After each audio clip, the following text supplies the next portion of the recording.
We're at Trans BC. I've got the Geometron here, and I just wanted to run you guys through a quick bike check. So the Geometron, new bike for me. I've only ridden it twice so far, so this is gonna be kind of a cold start on a fresh rig.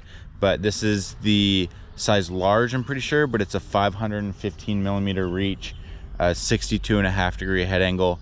I've got it set in the long BB option, so that means it's got a 460 millimeter chainstay. And yeah, it's an absolute sled. I'm pretty sure the wheelbase is like 1330 or something like that. So by far the biggest bike I've ever ridden. So to start with suspension, I've got the Öhlins RFX 38 M2 up front. That's a fresh fork, so it should be feeling smooth. The shock is the EXT Storia, and this is the shock that comes on the bike, specifically tuned to the frame. And the cool thing about this is that it's got spherical bearings front and rear, so you can actually see the shock rotating, and that means that there's a little bit of play to take up any load going into the shock so it doesn't bind, which is really cool. It's the way motocross bikes do it, and it's there's really no downside to mounting a shock that way. Right now I've got a 425 spring on it. I went up from the 400 that it came on it because it was a little soft. For brakes, I'm running these TRP DHR Evos with 203 millimeter rotors. These things are awesome. No complaints. Like, by far the most powerful brakes I've used with the most modulation, and the lever seems to stay in the same place most consistently, like with the least amount of maintenance. So fired up on that. For the drivetrain, we're running old school. We've got 11 speed XT mated to a XX1 10-42 tooth cassette. So there wasn't too much money in the budget this year for drivetrains. I had to build up 3 complete bikes at once, and when it came down to buying all that new Axis stuff, it was just way too expensive. So these XT derailleurs you can get for like 80 bucks off of Jensen.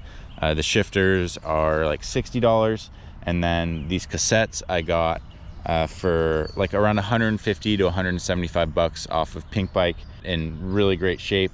So overall I'm in like 200 bucks for this whole deal, running a SRAM chain to match the SRAM cassette, and then I've got these Praxis Girder HD carbon cranks and their new chainring, running a 32 tooth chainring. So this gearing is going to be a little taller than what a lot of people are used to, definitely taller than what I'm used to, but you know, I'm down to save a little bit of money, have a great drivetrain, and just need to get the legs a little stronger. These cranks are 165. The BB is pretty low on this, so it's nice to have those cranks just a little shorter to avoid the pedal strikes. I'm stoked to be testing out these wolf tooth pedals. They look really good, and so far they've been feeling great. And they are nice and shiny, so like that to match the frame and match the brakes. Got a little bit of color coordination going on here. The wheels are the Novatech Diablo XLs. These are 30 millimeters wide, aluminum rim, kind of a standard hub. These wheels retail for $550, and I've been really impressed with them. The hub doesn't have the most engagement, but it gets the job done, and so far I haven't flat spotted them or had the wheels go out of true at all. So fired up on the wheels.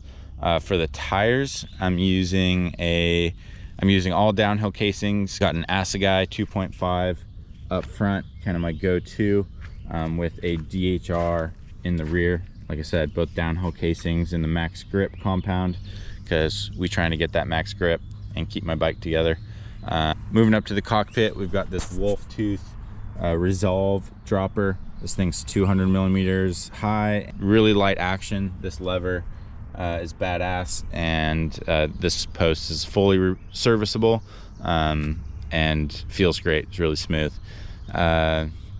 For the cockpit, I've got the Phrasen 44 mil stem paired with the PNW Range 35 mil aluminum bar, And I started off with another cockpit, but I'm coming back from my shoulder injury and I was getting a lot of feedback, and I just wasn't used to it, so I went back to something I knew. This PNW bar is one of the most compliant bars I've tested, so hopefully that should take it a bit easier on my upper body as I'm trying to do these long runs. Just got a tube strap in here with the CO2 can. If you've followed Chris Porter and Geometron, this is also a good weight to increase the sprung versus unsprung mass ratio of the bike. There's clips of Geometron's Racing World Cups with a lead weight strapped to the front triangle. So shout out to anyone who has paid attention to that. That's also one of the big advantages with this drivetrain setup. This is by far the lightest drivetrain you can put on your bike right now. I mean, with any sort of real gearing.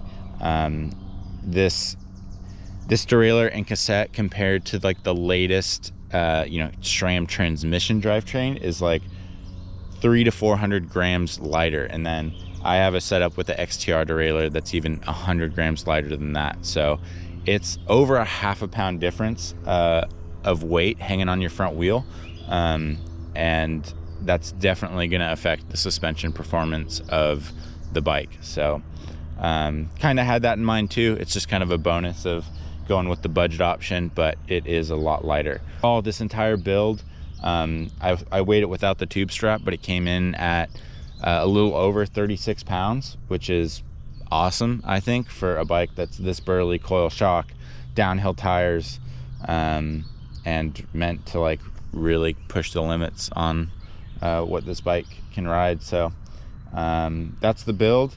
I'm not sure if there's anything else. I'm going to be dropping videos from the race, kind of the highlights of each day, and then there's going to be a Let's Go Racing episode coming out on Vital probably in the few weeks after the race. So stay tuned for all that. Let me know if you've got any questions on the bike, and I think that's about it. So thanks for watching, and we'll catch you in the next video. Peace.